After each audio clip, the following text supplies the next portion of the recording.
Hello বন্ধুরা, Rubik's লাইফস্টাইলে সবাইকে স্বাগত। আজ আমি তোমাদের সঙ্গে শেয়ার করব পাটিসাপটা। তো এই শীতে পাটিসাপটা খাচ্ছি, তো তোমাদের সঙ্গে শেয়ার করবো না এটা কি করে হয়। দুদিন খাওয়া হয়ে গেছে, তো 3 নম্বর দিন। তো দেখো কি দিয়ে আমি পাটিসাপটার পুরটাকে তৈরি করব। তার জন্য আমি ক্ষীর বানিয়ে নেব। আমাদের বাড়িতে মিষ্টি প্রায়ই আসে হাজব্যান্ডের সংবর্ধনা থেকে, বা ওর পরিচিত কেউ আসলেই মিষ্টি নিয়ে আসে। তো মিষ্টিগুলো সব জমে আছে, খাওয়ার লোক নেই বললেই চলে। ছেলে মেয়ে এখন মিষ্টি একদমই খেতে চায় না, আমিও একটু কমিয়ে দিয়েছি। তো তাই আজকে হাজব্যান্ড পাটিসাপটা খাবে, করে ফেলছি। তো দেখো এখানে 200 গ্রাম ময়দা আর 200 গ্রাম চালের গুঁড়ো নিয়েছি আমি। আমার ছেলে সেগুলোকে মিক্সড করছে। আর নিয়েছি খেজুরের গুড়, পাটালি গুড় যেটা, সেটা। আর এখানে ক্ষীরের জন্য এই মিষ্টিগুলো দিয়ে দিলাম আর একটু দুধ দিয়ে দিলাম। এটাকে ভালো করে জাল করে আমি ক্ষীর তৈরি করে নেব।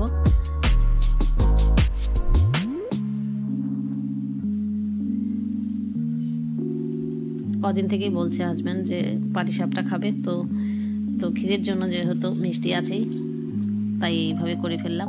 এখানে দেখো আমি হাফ কেজি দুধ নিয়েছি। পুরোটা আমার লাগবে না, যতটা লাগে আমি গুলে নিচ্ছি চালের গুঁড়ো আর ময়দাটাকে।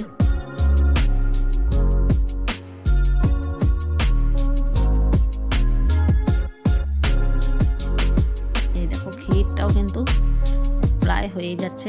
আমি ভালো করে শুকনো করে এটাকে করব, যাতে 4, 5, 6 দিনেও পাটিসাপটা নষ্ট হবে না। ফ্রিজে রাখতে হবে না, বাইরে থাকলেও কিছুই হবে না। একদম আঠা আঠা করে ক্ষীরটাকে তৈরি করে নিলাম।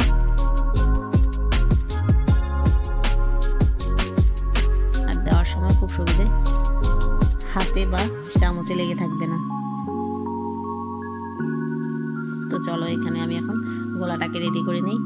এখন আমি হাত দিয়ে এটাকে ভালো করে মিক্স করে নেব। হাতের মতো কিন্তু হয় না কোনো কাজই।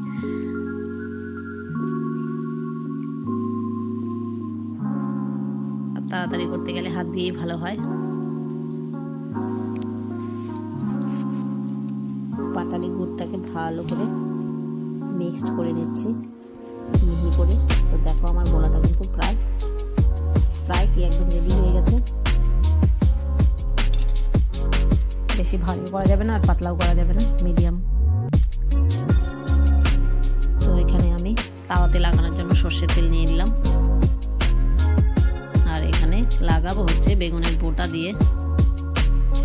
আমার মাকে দেখতাম, মা করতো কলা গাছের যে পাতার ডগা, সেটা দিয়ে লাগাতো। তো আমরা আর পাবো কোথায়।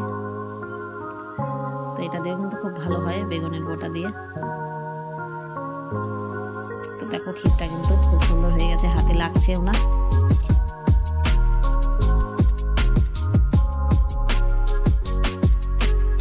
প্রথম 3-4টা পাটিসাপটা একটু লেগে যায় তাওয়াতে, তারপরে এগুলো কিন্তু খুব সুন্দরভাবে উঠে যায়। এটা পাটিসাপটার নিয়ম, প্রথম 2, 3, 4টে একটু লাগবেই।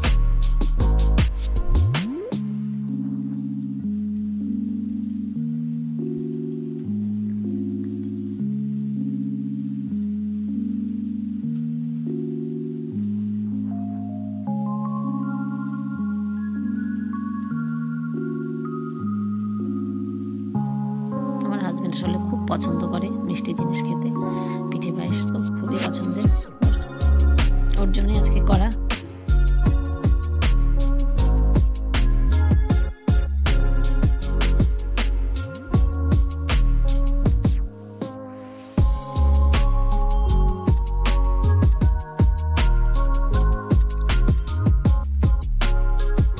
দুশো গ্রাম ময়দা আর 200 গ্রাম চালের গুঁড়োতে আমার মোট 27টি পাটিসাপটা হয়েছে।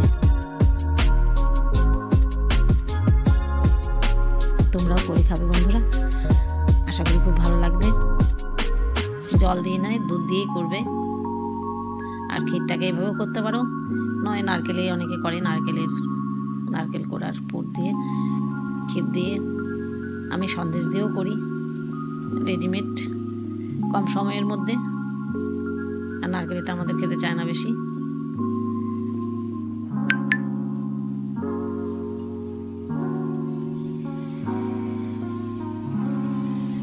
আর ঘরে মিষ্টি থাকলে এইভাবেও করতে পারো, খুবই খেতে টেস্ট।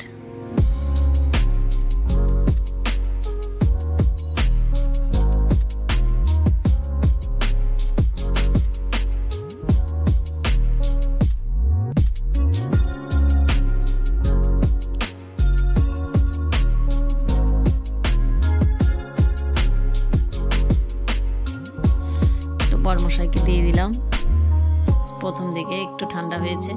আসলে পাটিসাপটা কিন্তু খেতে পিঠে পায়েস যে কোনোটাই বাসি বেশি টেস্ট, তো খাওয়ার জন্য বসেই আছে। তো দিয়ে দিলাম ওকে 5টা পাটিসাপটা, খাবে, খুব পছন্দ করে। তো আমার এদিকে শেষ, লাস্ট এটা করলেই হয়ে যাচ্ছে। আমার ঘন্টা খানেকের মতো সময় লেগেছে।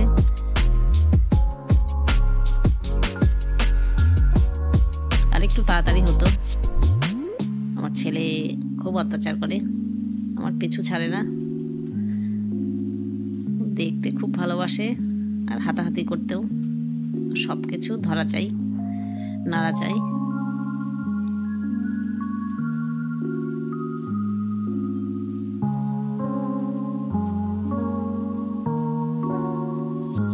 বন্ধুরা, ভিডিওটা যদি ভালো লেগে থাকে অবশ্যই একটা লাইক করো, আর কমেন্ট করে জানিও কেমন লাগলো।